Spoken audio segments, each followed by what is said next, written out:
Hermanas y hermanos, buenas tardes. Chers frères et sœurs, bon après-midi. Hace unos meses nos reunimos en Roma. Il y a quelques mois, nous nous sommes réunis à Rome Ese primer encuentro et j'ai nuestro. présent à l'esprit cette première Durante ese rencontre. tiempo los he llevado en mi corazón Depuis ce moment, y en je mis vous ai porté oraciones. dans mon cœur et dans mes Me prières. alegra verlos de nuevo aquí, Et je me debatiendo réjouis los de vous mejores voir caminos ici, para superar échangeant las sur les meilleures graves façons d'affronter les graves injustices situations que d'injustice sufren los excluidos en todo el mundo. dont souffrent les exclus dans le monde Gracias, entier. señor presidente Evo Morales, Merci, por Monsieur le acompañar Président Evo tan Morales, decididamente este encuentro. d'accompagner si résolument cette rencontre.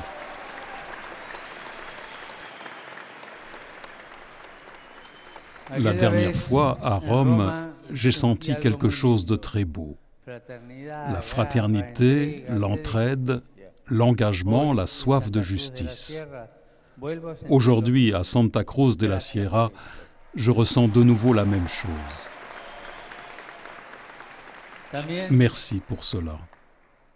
J'ai appris aussi, à travers le Conseil pontifical Justice et Paix, que préside le cardinal Tucson, qu'ils sont nombreux dans l'Église ceux qui se sentent plus proches des mouvements populaires. Cela me réjouit beaucoup.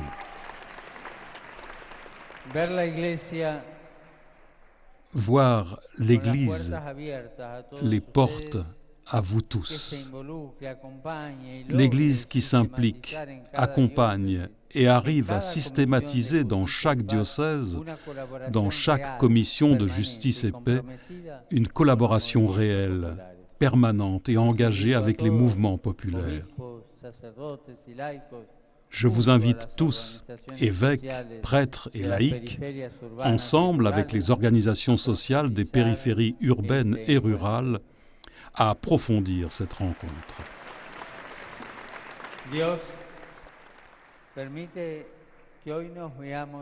Dieu a permis que nous nous voyions une fois encore. La Bible nous rappelle que Dieu écoute le cri de son peuple. Et je voudrais moi aussi unir de nouveau ma voix à la vôtre, les fameux 3 T. Terre, toit et travail pour tous nos frères et sœurs.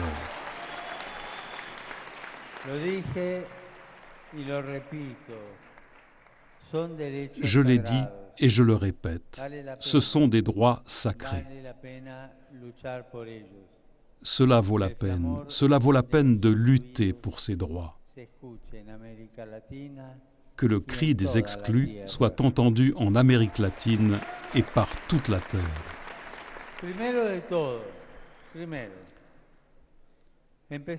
Premièrement, commençons par reconnaître que nous avons besoin d'un changement.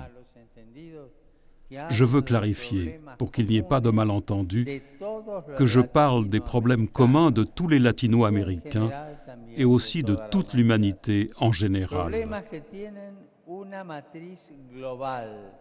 Des problèmes qui ont une racine globale et qu'aujourd'hui aucun État ne peut résoudre seul. Cette clarification faite, je propose que nous posions ces questions. Reconnaissons-nous vraiment que les choses ne marcheraient pas bien dans un monde où il y a tant de paysans sans terre, tant de familles sans toit, tant de travailleurs sans droit, tant de personnes blessées dans leur dignité? Reconnaissons-nous que les choses ne vont pas bien quand éclatent tant de guerres absurdes et que la violence fratricide s'empare même de nos quartiers? Reconnaissons-nous que les choses ne vont pas bien quand le sol, l'eau, l'air et tous les êtres de la création sont sous une permanente menace. Donc, si nous le reconnaissons, disons-le sans peur, nous avons besoin d'un changement et nous le voulons.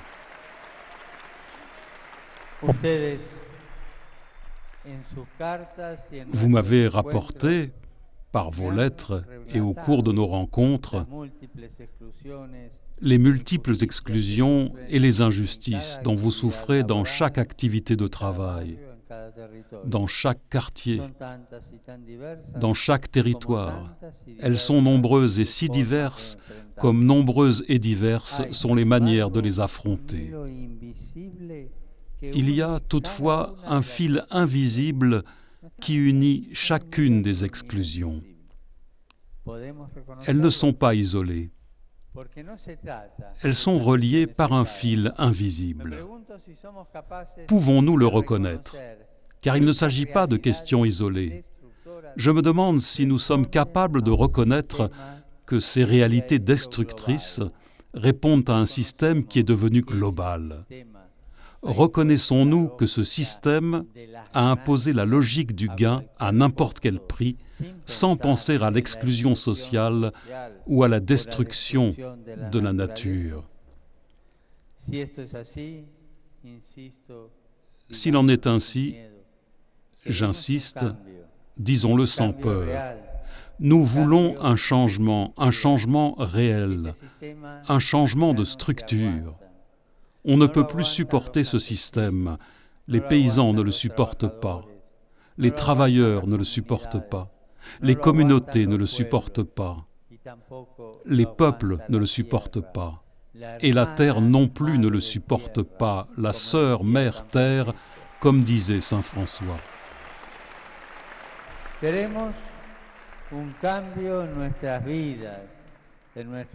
Nous voulons un changement dans nos vies, dans nos quartiers, dans le terroir, dans notre réalité la plus proche.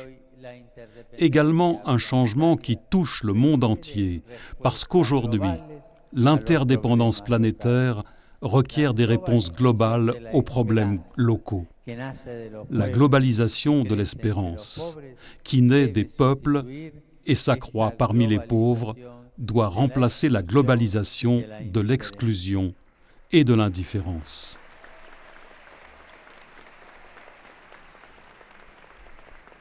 Je voudrais aujourd'hui réfléchir avec vous sur le changement que nous voulons et dont nous avons besoin. Vous savez que récemment, j'ai écrit sur les problèmes du changement climatique. Mais cette fois-ci, je veux parler d'un changement dans un autre sens. Un changement positif. Un changement qui nous fasse du bien, nous pourrions dire rédempteur. Car nous en avons besoin. Je sais que vous cherchez un changement, et pas vous uniquement. Au cours de nos diverses rencontres, au cours de différents voyages, j'ai constaté qu'il existe une attente, une intense recherche, un ardent désir de changement de la part des peuples du monde. Même dans cette minorité, toujours plus réduite, qui croit bénéficier de ce système, règne l'insatisfaction et spécialement la tristesse. Beaucoup espèrent un changement qui les libère de cette tristesse individualiste asservissante. Le temps, frères et sœurs, il semble que le temps soit sur le point de s'épuiser. Nous quereller entre nous ne nous a pas suffi. Et nous nous acharnons contre notre maison. Aujourd'hui, la communauté scientifique accepte ce que depuis longtemps de simples gens dénonçaient déjà. On est en train de causer des dommages peut-être irréversibles à l'écosystème. On est en train de châtier la terre, les peuples et les personnes de façon presque sauvage. Et derrière tant de douleurs, tant de morts et de destruction, on sent l'odeur de ce que Basile de Césarée, l'un des premiers théologiens de l'Église, appelait le fumier du diable, le désir sans retenue de l'argent qui commande. C'est cela, le fumier du diable.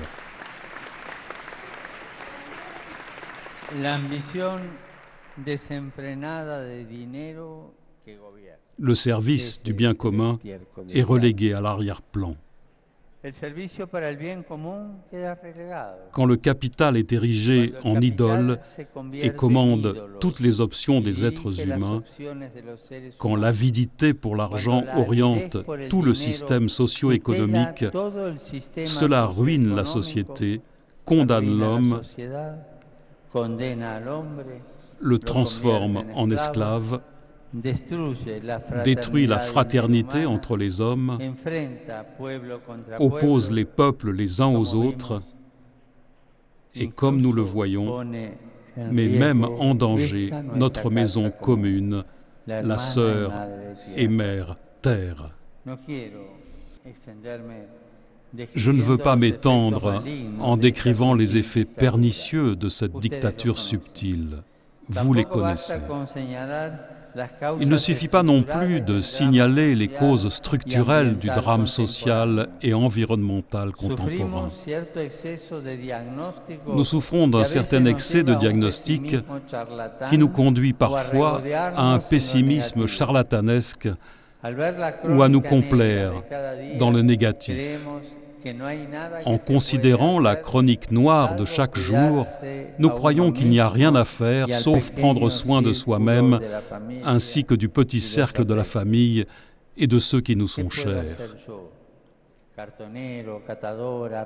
Que puis-je faire, moi, chiffonnier, comptable, ramasseur d'ordures, agent de recyclage, face à tant de problèmes, si je gagne à peine assez pour manger? Que puis-je faire, moi, artisan, vendeur ambulant, transporteur, travailleur exclu, si je n'ai même pas les droits des travailleurs? Que puis-je faire, moi, paysanne, indigène, pêcheur qui peut à peine résister à l'asservissement des grandes corporations? Que puis-je faire, moi, depuis mon bidonville, depuis ma cabane, de mon village, de ma ferme, quand je suis quotidiennement discriminé et marginalisé? Que peut faire cet étudiant, ce jeune, ce militant, ce missionnaire qui parcourt les banlieues et les environs, le cœur plein de rêves, mais sans presque aucune solution pour vos problèmes? Ils peuvent faire beaucoup. Ils peuvent faire beaucoup.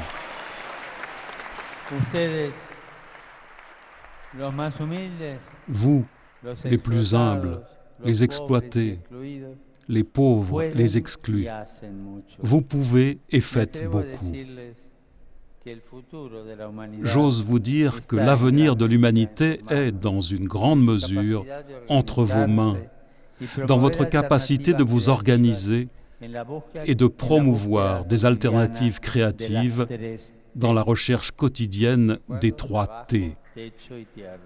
D'accord? Travail, toit, terre, et aussi dans votre participation en tant que protagoniste au grand processus de changement. Changement au niveau national, changement au niveau régional et changement au niveau mondial. Ne vous sous-estimez pas. Deuxièmement, vous êtes des semeurs de changement.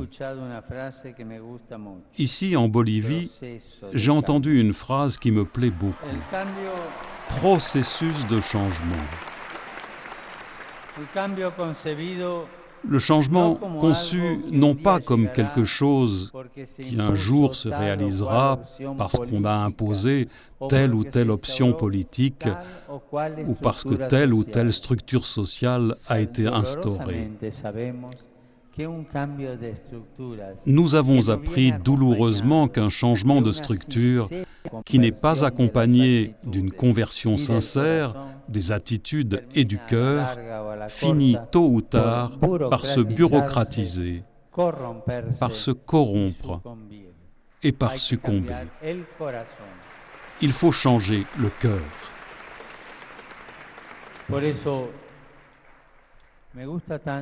Voilà pourquoi l'image du processus me plaît tant.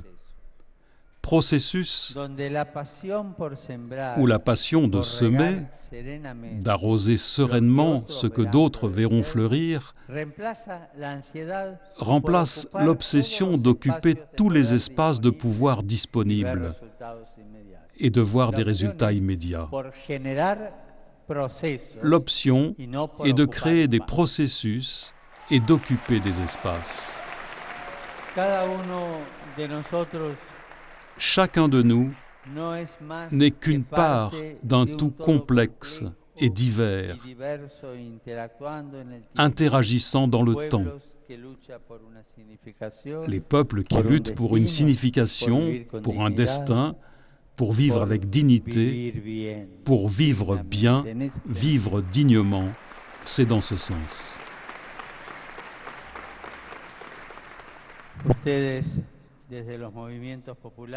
Grâce au mouvement populaire, vous assumez des activités de toujours, motivées par l'amour fraternel qui se révèle contre l'injustice sociale.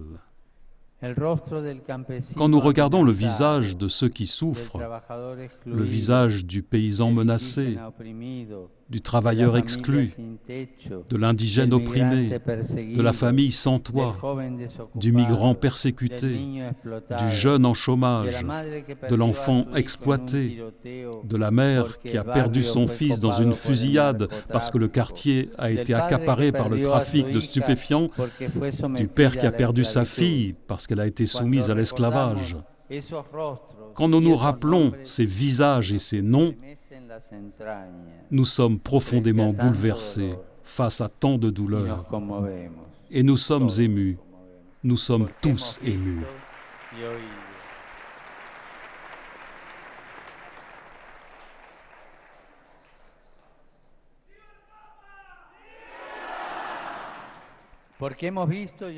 Car nous avons vu et entendu non pas la statistique froide, mais les blessures de l'humanité souffrante, nos blessures, notre chair. Cela est très différent de la théorisation abstraite ou de l'indignation élégante. Cela nous émeut, nous fait bouger, et nous cherchons l'autre pour bouger ensemble. Cette émotion, faite action communautaire, ne se comprend pas uniquement avec la raison.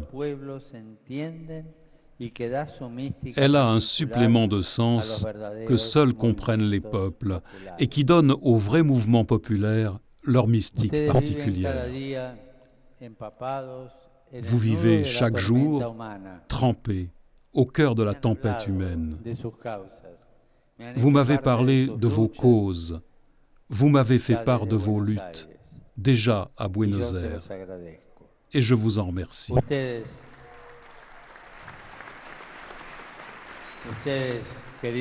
Chers frères, vous travaillez bien souvent dans ce qui est petit, proche, dans la réalité injuste qui vous a été imposée et à laquelle vous ne vous résignez pas, en opposant une résistance active au système idolâtrique qui exclut, dégrade et tue. Je vous ai vu travailler inlassablement pour la terre et pour l'agriculture paysanne, pour vos territoires et vos communautés, pour la promotion de la dignité de l'économie populaire, pour l'intégration urbaine de vos bidonvilles et de vos campements, pour l'autoconstruction de logements et le développement d'infrastructures de quartiers, et dans tant d'activités communautaires qui visent la réaffirmation de quelque chose de si élémentaire et d'indéniablement nécessaire, comme le droit aux 3 T, terre, toit et travail. Cet enracinement dans le quartier, dans la terre, dans le métier, dans la corporation, ce fait de se reconnaître dans le visage de l'autre, cette proximité de chaque jour, avec ses misères, parce qu'il y en a, nous en avons, et ses héroïsmes quotidiens, c'est ce qui permet de vivre le commandement de l'amour, non pas à partir des idées ou des concepts, mais à partir de la rencontre authentique entre personnes. Nous avons besoin d'instaurer cette culture de la rencontre, parce qu'on ne peut aimer ni les concepts ni les idées. Personne n'aime un concept, personne n'aime une idée. Ce sont les personnes qu'on peut aimer. Le véritable engagement surgit de l'amour envers des hommes et des femmes, envers des enfants et des vieillards, des populations et des communautés, des visages et des noms qui remplissent le cœur. De ces graines d'espérance semées patiemment dans les périphéries oubliées de la planète, de ces bourgeons de tendresse qui luttent pour subsister dans l'obscurité de l'exclusion, croîtront de grands arbres, surgiront des forêts denses d'espérance pour oxygéner ce monde. Je constate avec joie que vous travaillez sur ce qui est proche, en soignant les bourgeons, mais en même temps, dans une perspective plus ample, en protégeant le bosquet. Vous travaillez dans une perspective qui non seulement aborde la réalité sectorielle que chacun de vous représente et dans laquelle il est heureusement enraciné, mais vous cherchez également à affronter à la racine les problèmes généraux de pauvreté, d'inégalité et d'exclusion.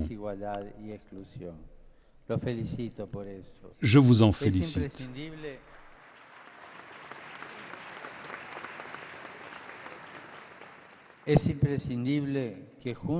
Il est indispensable que, avec la revendication de leurs droits légitimes, les peuples et les organisations sociales construisent une alternative humaine à la globalisation qui exclut. Vous êtes des semeurs de changement. Que Dieu vous donne courage, qu'il vous donne joie, qu'il vous donne persévérance et passion pour continuer à semer. Soyez sûrs que tôt ou tard, nous verrons les fruits. Aux dirigeants, je vous demande, soyez créatifs et ne perdez jamais l'enracinement dans ce qui est proche, parce que le père du mensonge sait usurper de nobles paroles, promouvoir des modes intellectuels et adopter des positions idéologiques. Mais si vous construisez sur des bases solides, sur les besoins réels et sur l'expérience vivante de vos frères, des paysans et des indigènes, des travailleurs exclus et des familles marginalisées, sûrement vous n'allez pas vous tromper.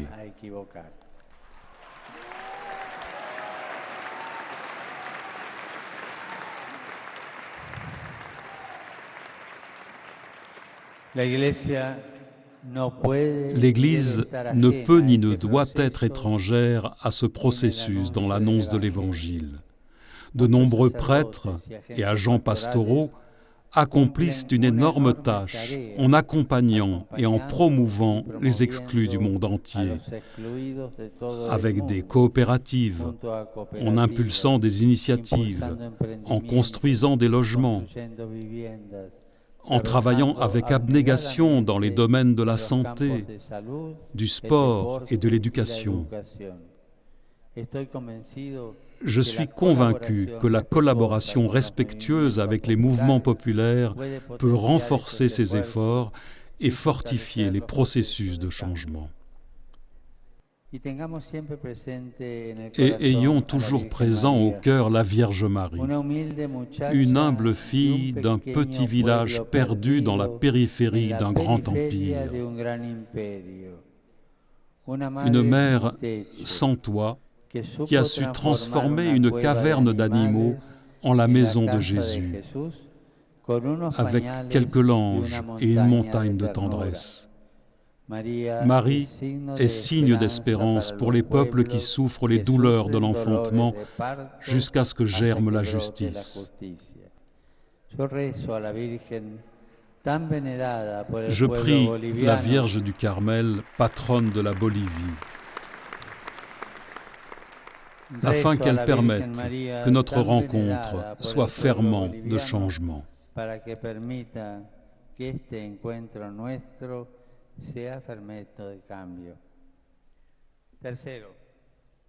Troisièmement, el cura habla largo, parece, ¿no?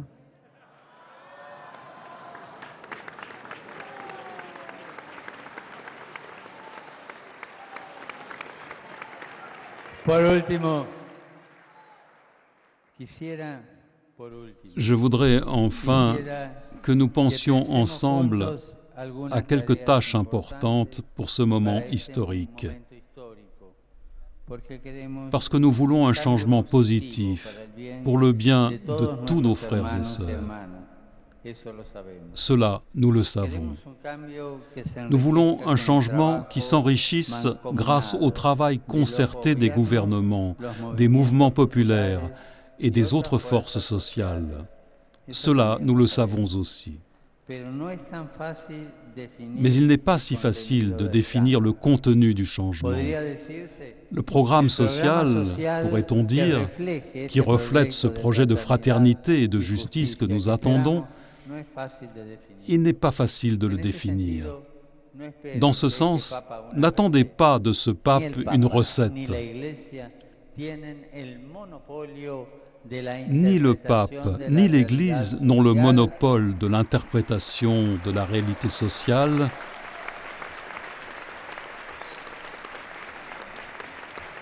ni le monopole de la proposition de solutions aux problèmes contemporains. J'oserais dire qu'il n'existe pas de recette.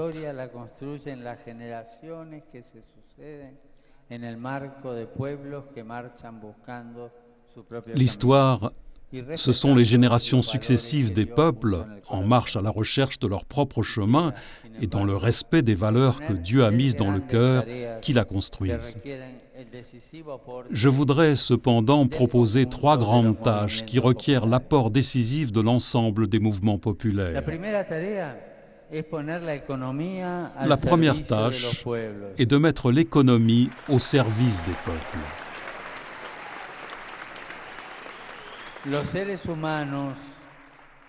Les êtres humains et la nature ne doivent pas être au service de l'argent. Disons non à une économie d'exclusion et d'injustice où l'argent règne au lieu de servir.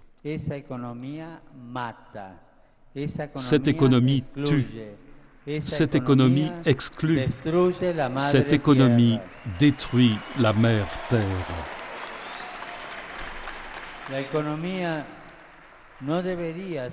L'économie ne devrait pas être un mécanisme d'accumulation, mais l'administration adéquate de la maison commune. Cela implique de prendre jalousement soin de la maison et de distribuer convenablement les biens entre tous. Son objet n'est pas uniquement d'assurer la nourriture ou une convenable subsistance, ni même, bien que ce serait déjà un grand pas, de garantir l'accès aux 3 T pour lesquels vous luttez. Une économie vraiment communautaire, une économie d'inspiration chrétienne, pourrait-on dire, doit garantir au peuple la dignité, un accomplissement sans fin. Cette dernière phrase a été dite par le pape Jean XXIII il y a 50 ans.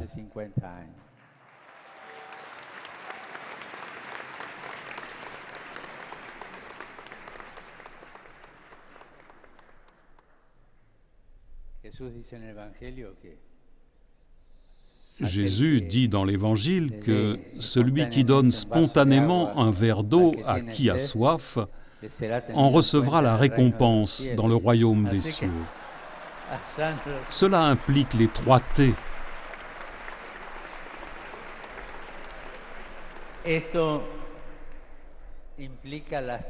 Mais aussi l'accès à l'éducation, à la santé, à l'innovation, aux manifestations artistiques et culturelles, à la communication, au sport et aux loisirs.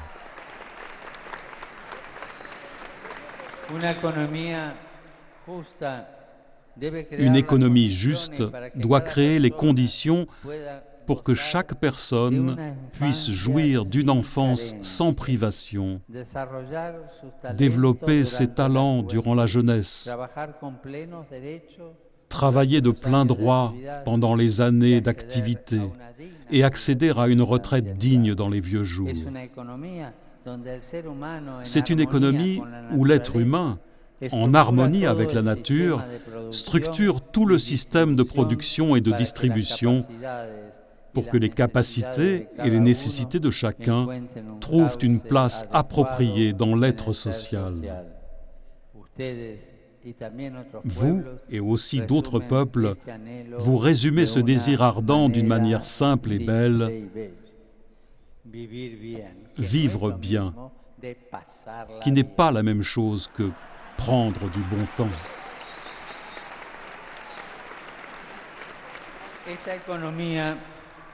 Cette économie est non seulement désirable et nécessaire, mais aussi possible. Ce n'est ni une utopie, ni une imagination.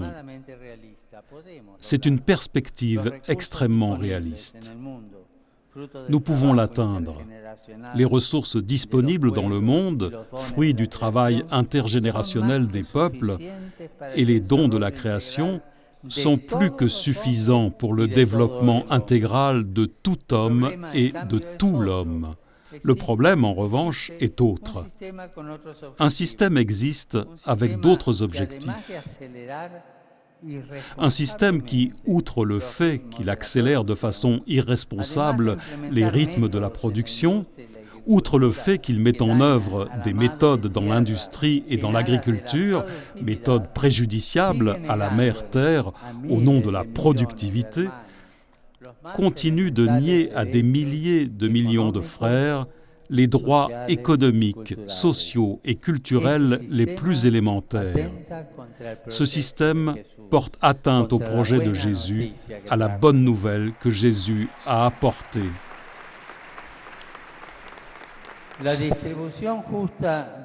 La juste distribution des fruits de la terre et du travail humain n'est pas de la pure philanthropie.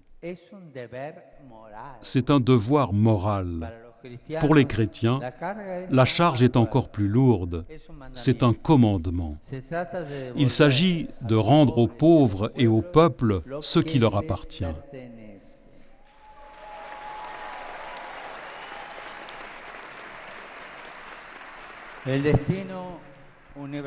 La destination universelle des biens n'est pas une figure de style de la doctrine sociale de l'Église.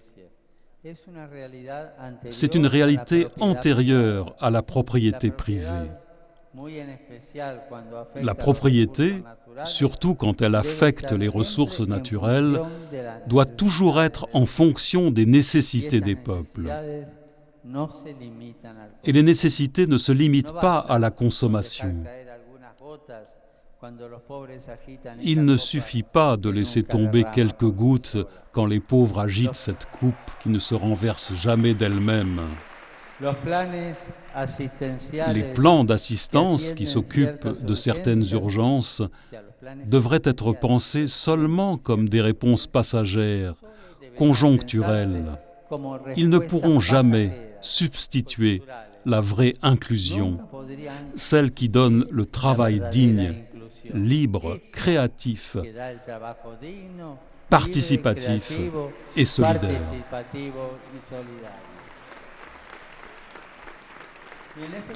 Et sur ce chemin, les mouvements populaires ont un rôle essentiel, non seulement en exigeant et en réclamant, mais fondamentalement en créant. Vous êtes des poètes sociaux, des créateurs de travail, des constructeurs de logements, des producteurs de nourriture, surtout pour ceux qui sont marginalisés par le marché mondial. J'ai connu de près diverses expériences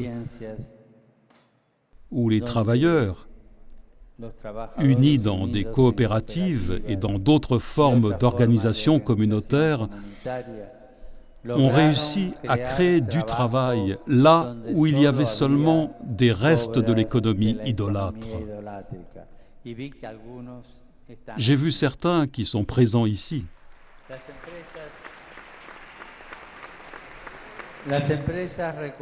Les entreprises récupérées, les marchés aux puces et les coopératives de chiffonniers sont des exemples de cette économie populaire qui surgit de l'exclusion et qui, petit à petit, avec effort et patience, adopte des formes solidaires qui la rendent digne.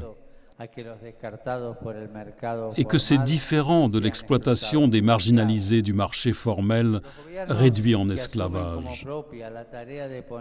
Les gouvernements qui assument leur tâche de mettre l'économie au service des peuples doivent promouvoir le raffermissement, l'amélioration, la coordination et l'expansion de ces formes d'économie populaire et de production communautaire.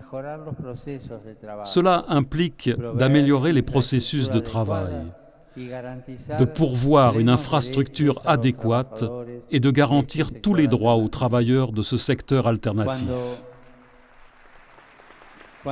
Quand l'État et les organisations sociales assument ensemble la mission des 3 T, s'activent les principes de solidarité et de subsidiarité qui permettent d'édifier le bien commun dans une démocratie pleine et participative. La deuxième tâche est d'unir nos peuples sur le chemin de la paix et de la justice.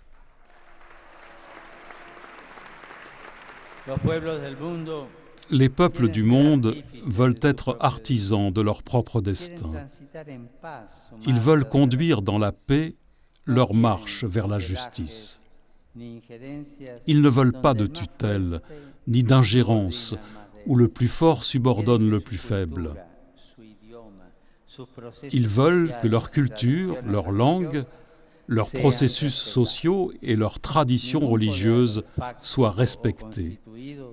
Aucun pouvoir, de fait ou constitué, n'a le droit de priver les pays pauvres du plein exercice de leur souveraineté. Et quand c'est le cas, nous voyons de nouvelles formes de colonialisme qui affectent sérieusement les possibilités de paix et de justice, parce que la paix se fonde non seulement sur le respect des droits de l'homme, mais aussi sur les droits des peuples, particulièrement le droit à l'indépendance.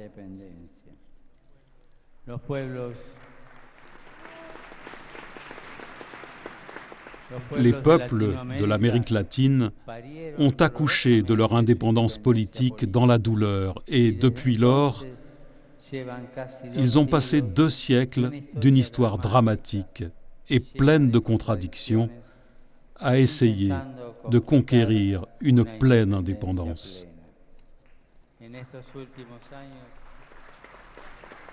Au cours de ces dernières années, après tant de désaccords, beaucoup de pays latino-américains ont vu croître la fraternité entre leurs peuples.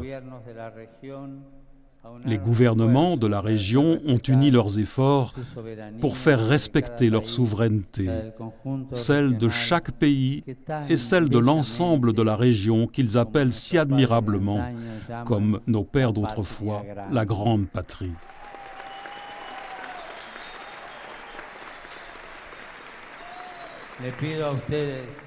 Je vous demande, frères et sœurs des mouvements populaires, de soigner et d'accroître cette unité.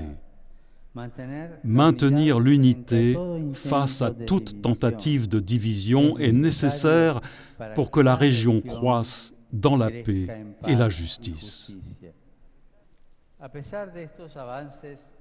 Malgré ces progrès, subsistent encore des facteurs qui compromettent le développement humain équitable et limitent la souveraineté des pays de la grande patrie, ainsi que sous d'autres latitudes de la planète. Le nouveau colonialisme adopte divers visages. Parfois, c'est le pouvoir anonyme de l'idole argent, des corporations, des prêteurs sur gage, certains traités dits de libre commerce, et l'imposition de mesures d'austérité qui serrent toujours plus la ceinture des travailleurs et des pauvres.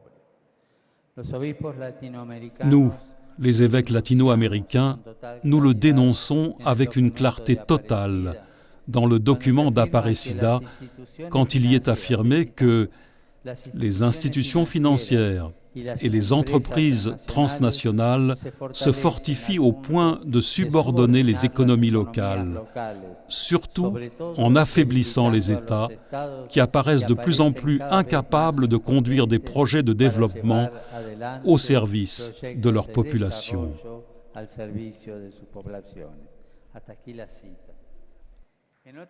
À d'autres occasions, sous la noble apparence de la lutte contre la corruption, contre le trafic de stupéfiants ou le terrorisme, de graves maux de notre temps qui requièrent une action internationale coordonnée, nous voyons que l'on impose aux États des mesures qui ont peu à voir avec la résolution de ces questions et bien des fois aggravent les choses. De la même façon, la concentration sous forme de monopole des moyens de communication sociale qui essaie d'imposer des directives aliénantes de consommation et une certaine uniformité culturelle est l'une des autres formes que le nouveau colonialisme adopte. C'est le colonialisme idéologique. Comme le disent les évêques d'Afrique, souvent on essaie de transformer les pays pauvres en pièces d'un mécanisme, partie d'un engrenage gigantesque. Il faut reconnaître qu'aucun des graves problèmes de l'humanité ne peut être résolu sans l'interaction entre les États et les peuples au plan international. Toute action d'envergure réalisée dans une partie de la planète se répercute sur l'ensemble en termes économiques, écologiques, sociaux et culturels. Même le crime et la violence se sont globalisés. Par conséquent, aucun gouvernement ne peut agir en marge d'une responsabilité commune. Si nous voulons réellement un changement positif, nous devons humblement assumer notre interdépendance, c'est-à-dire notre saine interdépendance. Mais interaction n'est pas synonyme d'imposition. Ce n'est pas une subordination des uns en fonction des intérêts des autres. Le colonialisme nouveau et ancien, qui réduit les pays pauvres en de simples fournisseurs de matières premières et de travail bon marché, engendre violence, misère, migration forcée et tous les malheurs qui vont de pair. Précisément parce que, en ordonnant la périphérie en fonction du centre, le colonialisme refuse à ces pays le droit à un développement intégral. Et cela, chers frères, c'est de l'injustice. Et l'injustice génère la violence qu'aucun recours policier, militaire, ni aucun service de renseignement ne peut arrêter.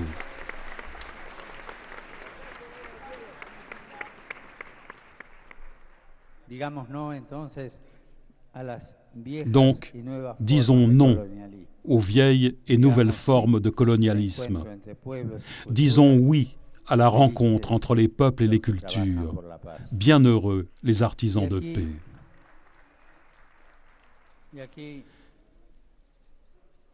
Et ici, je veux m'arrêter sur un sujet important. Car quelqu'un pourra dire avec raison, quand le pape parle du colonialisme, il oublie certaines actions de l'Église. Je leur dis avec peine, de nombreux et de graves péchés ont été commis contre les peuples originaires de l'Amérique au nom de Dieu.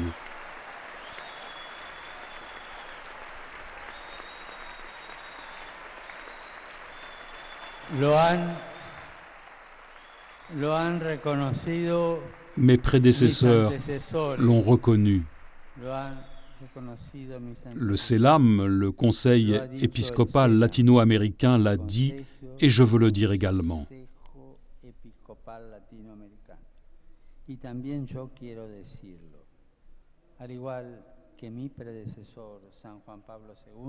À l'instar de Saint Jean-Paul II, je demande que l'Église, et je cite ce qu'il a dit, s'agenouille devant Dieu et implore le pardon des péchés passés et présents de ses fils.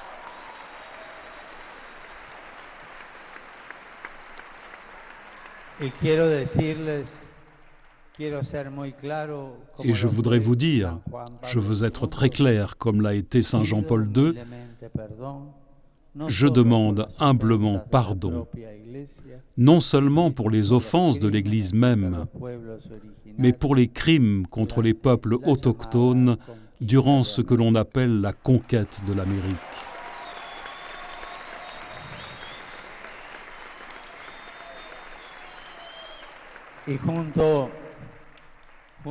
Et avec cette demande de pardon, et pour être juste, je voudrais que nous nous souvenions des milliers de prêtres, d'évêques, qui se sont opposés courageusement à la logique de l'épée avec la force de la croix.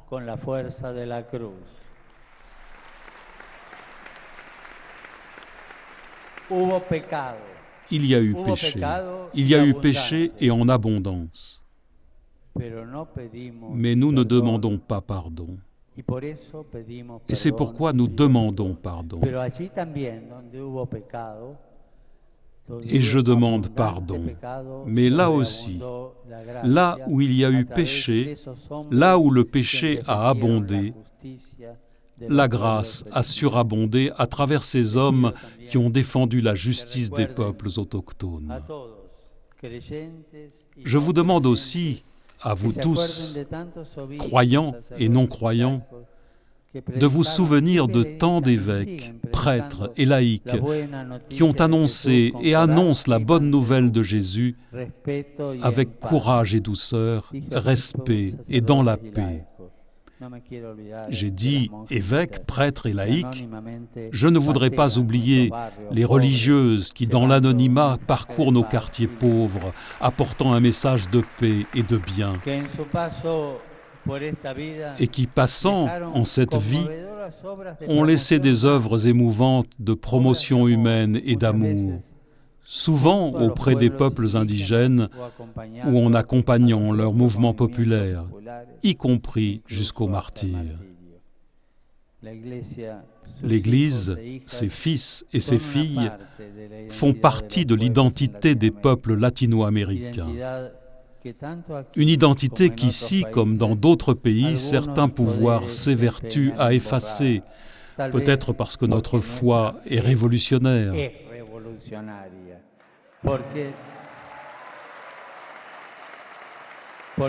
Parce que notre foi défie la tyrannie de l'idole argent.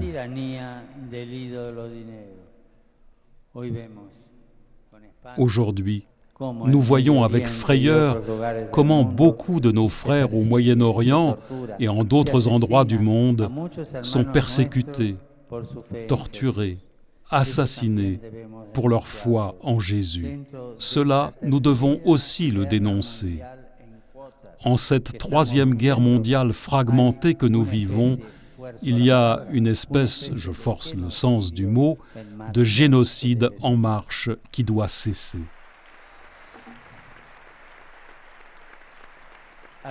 Frères et sœurs du mouvement indigène latino-américain, permettez-moi de vous manifester mon affection la plus profonde et de vous féliciter pour chercher l'union de vos peuples et de vos cultures. Cette conjonction de peuples et de cultures, j'aime l'appeler polyèdre, une forme de cohabitation où les parties conservent leur identité en construisant ensemble une pluralité qui n'attente pas à l'unité mais la renforce.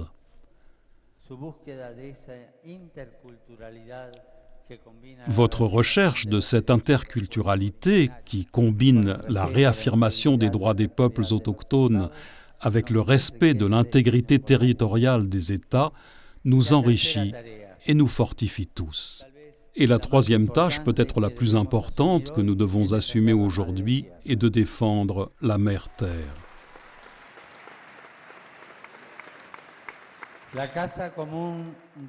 La maison commune de nous tous est pillée, dévastée, bafouée impunément. La lâcheté dans sa défense est un péché grave.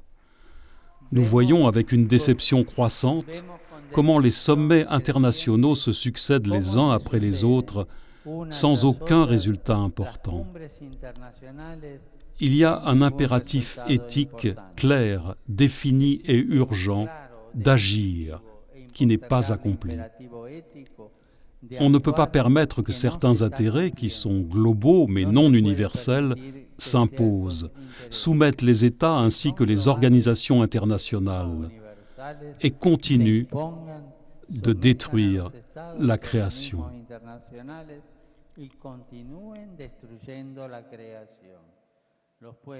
Les peuples et leurs mouvements sont appelés à interpeller, à se mobiliser, à exiger pacifiquement, mais avec ténacité, l'adoption urgente de mesures appropriées. Je vous demande au nom de Dieu de défendre la Mère Terre.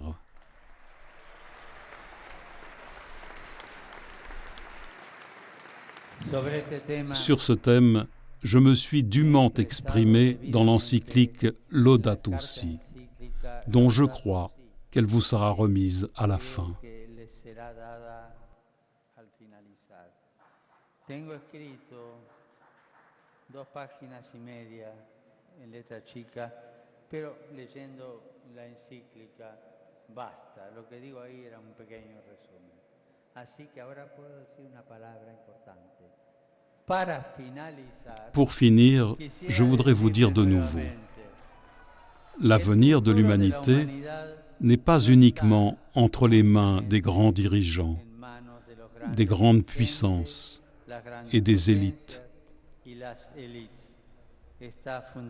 Il est fondamentalement entre les mains des peuples, dans leur capacité à s'organiser, et aussi entre vos mains qui arrosent avec humilité et conviction ce processus de changement. Je vous accompagne. Et que chacun d'entre nous répète de tout cœur: aucune famille sans logement, aucun paysan sans terre, aucun travailleur sans droit, aucun peuple sans souveraineté, aucune personne sans dignité, aucun enfant sans enfance, aucun jeune sans possibilité.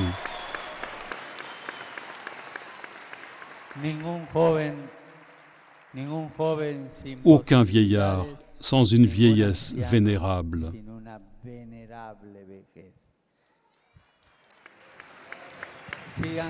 Continuez votre lutte et s'il vous plaît, prenez grand soin de la Mère Terre.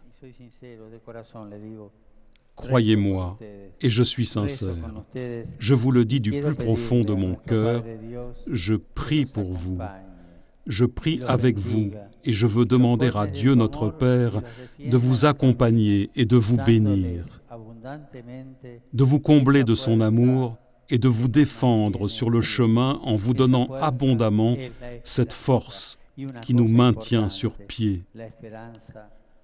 Cette force, c'est l'espérance. Et une chose importante, l'espérance ne déçoit pas. Et s'il vous plaît, je vous demande de prier pour moi. Et si quelqu'un parmi vous ne peut pas prier, avec respect, je lui demande qu'il pense à moi en bien et qu'il m'envoie des ondes positives. Merci.